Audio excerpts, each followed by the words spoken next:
नमस्ते, माझ्या यूट्यूब चॅनलमध्ये मी तुमच्या सगळ्यांचं स्वागत करते। आज मी बनवते बघा कुकीज। तर त्याच्यासाठी इथे मी बटर घेतलंय। आता हे बटर आपण चांगलं फेटून घेऊ चमच्यानी, चांगलं असं मौसूद करून घेऊ। इथे बघा अर्धी वाटी मी असं साखर मिक्सरला बारीक करून घेतली आहे। आता ही साखर पण आपण बटर संग चांगलं असं फेटून घेऊ, मस्त मौसूद। हे बघा चांगलं असं मी साखर आणि बटर मिक्स करून घेतले। आता इथे मी व्हॅनिला एसेन्स घेतलंय बघा, हे पण टाकून आता आपल्याला चांगलं मिक्स करून घ्यायचंय। आता इथे मैदा घेतलाय, मैदा बघा असं चाळणीने चाळून घेतलाय मी। आता हे पण आपण चांगलं मिक्स करते याच्यात। आणि इथे मी बेकिंग पावडर घेतली आहे। आता हे पण आपण मिक्स करून घेऊ चांगलं, आणि एकदम चिमूटभर मीठ टाकते बघा याच्यात। आता आपण चांगलं मिक्स करून घेऊ।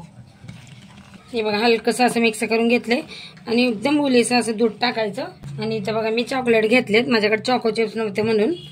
आता हे पण टाकून आपण मिक्स करून घेऊ। हे बघा असं मिक्स करून घेतलंय मी।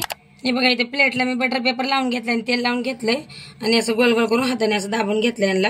इथे बघा 5 मिनिटं मी कढई गरम करायला ठेवली होती, वाटी पण ठेवली त्याच्यात। आता आपण ही कोकी होऊ देऊ, त्याच्यावर झाकण ठेवायचं आपल्याला। हे बघा आता ढाकण काढते मी, बघा एकदम मस्त कोकी तयार झाली आहे। आता याला काढून घेते आणि थंड होऊ द्यायचे, लगेच नाही करायचं, हात लावायचं। हे बघा असं कोकी बनवून घेतली बघा मी, बाकीचं उरलेलं असं लहान लहान बनवल्यात। व्हिडिओ आवडला तर एक लाईक जरूर करा, चॅनलला सबस्क्राईब पण करा।